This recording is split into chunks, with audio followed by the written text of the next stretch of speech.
The immune response which follows produces antibodies against the venom.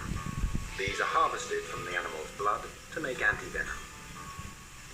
We use predominantly horses because one, they're big and you can get large volumes of blood from them without causing any problems to the horses.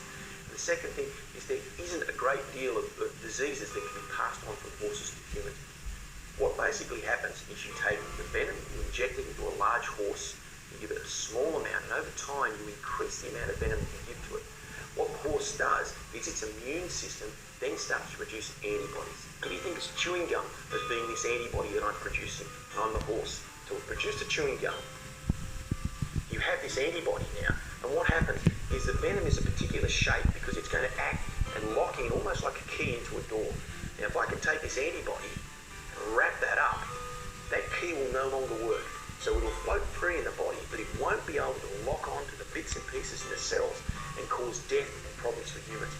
While antivenoms will neutralize the toxin, they cannot reverse the process of any damage that's already done. Being monitored in hospital is often essential.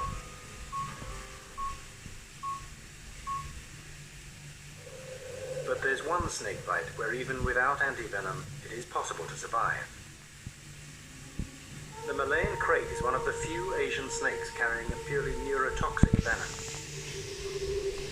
As a nocturnal hunter, it stalks its prey in darkness by following scent trails, often entering through an open window or door.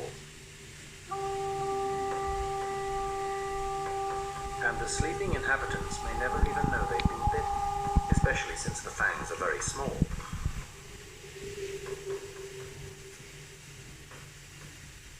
As the neurotoxin goes to work, it's only the unnerving paralysis on waking that points to a snake bite in the night.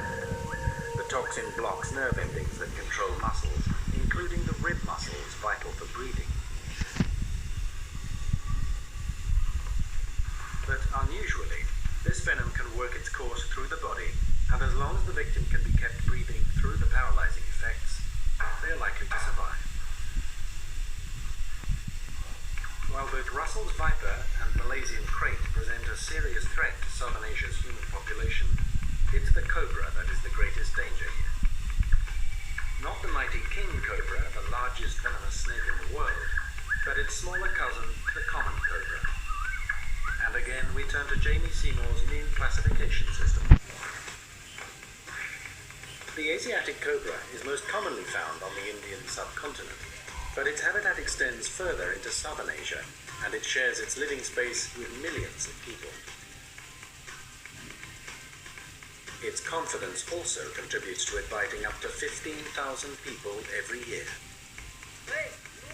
While its fangs are not the biggest, the snake does produce a surprisingly large volume of venom. Thankfully, its venom only scores moderately on our potency scale. Nevertheless, it remains one of the biggest killers in the venomous world.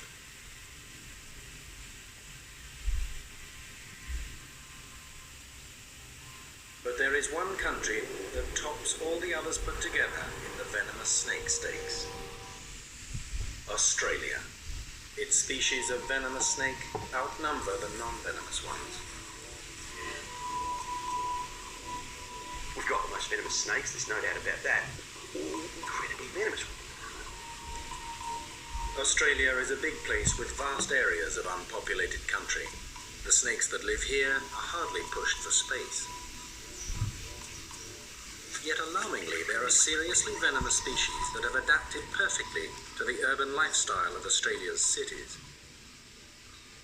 Some eastern brown snake populations now thrive on a diet almost entirely consisting of house mice. A great pest control, perhaps, but being caught by the jaws of this mousetrap is surely worse than having a bad rodent problem.